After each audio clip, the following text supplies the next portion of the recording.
As a servant leader, I will be a servant first because I'm naturally nurturing and desire to include my staff to ensure their satisfaction. I have the desire to lead, while I also have grown as a person who has learned to put other individuals' needs first. I've learned to focus on the growth of my staff to create a culture of satisfaction and well-being. And also, as a servant leader,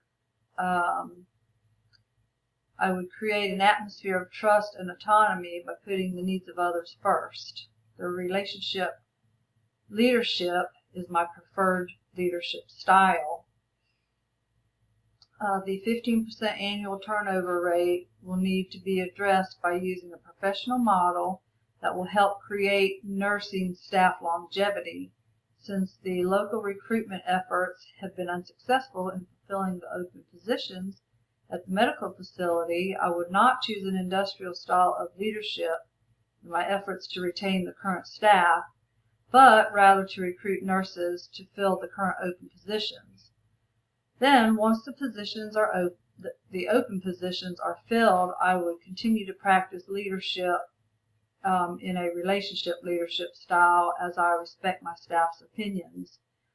After learning from the CEO that I must increase recruitment efforts immediately related to the expected 20% rise in the hospital vacancy rate related to the upcoming opening of the other hospital, I'll revert to the industrial leadership style to recruit nurses by increasing sign-on bonuses and offer other incentives as stated in the case study 3.7 on page 74.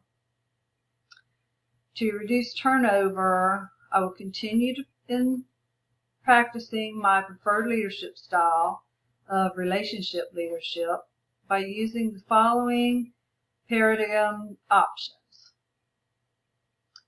Case study 3.7, page 74 and 75. In the order that I would rank them in, first I would develop an open door policy in an effort to be more accessible to workers who wish to discuss concerns or issues about their work environment. I believe in the open door policy as it makes the staff come to trust their leader. I've done that in the past in my management experience, and it has worked for me in order to retain staff. Second, I would make daily rounds on all units in the effort to get to know my nursing staff better on a one-on-one basis. Rounding daily makes you accessible not only to your staff but as well as the patients, and it also gives everybody a chance to know who you are and know that you care about them and care about the patients as well. And then third, I would implement a shared governance model to increase worker participation in decision making on the units that they work on. Fourth, I would hold informal meetings with current staff to determine major variables affecting their current satisfaction levels and attempt to increase those variables that increase worker satisfaction.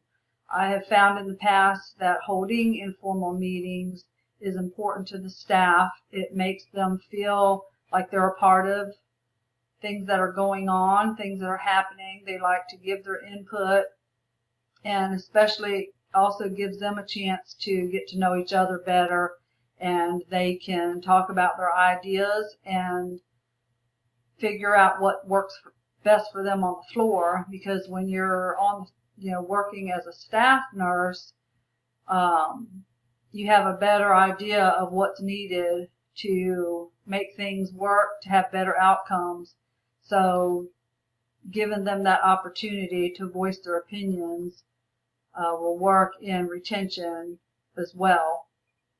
I'm a motivated and passionate leader. I'm motivated in my beliefs, and I'll participate as a servant leader throughout our journey in order to reduce the annual turnover rate.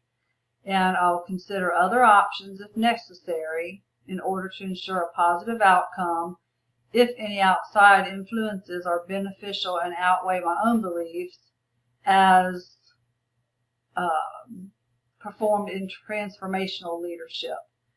So even though I have my own style, I also find that it is important to incorporate other leadership styles to conform to everyone's needs, not just my own.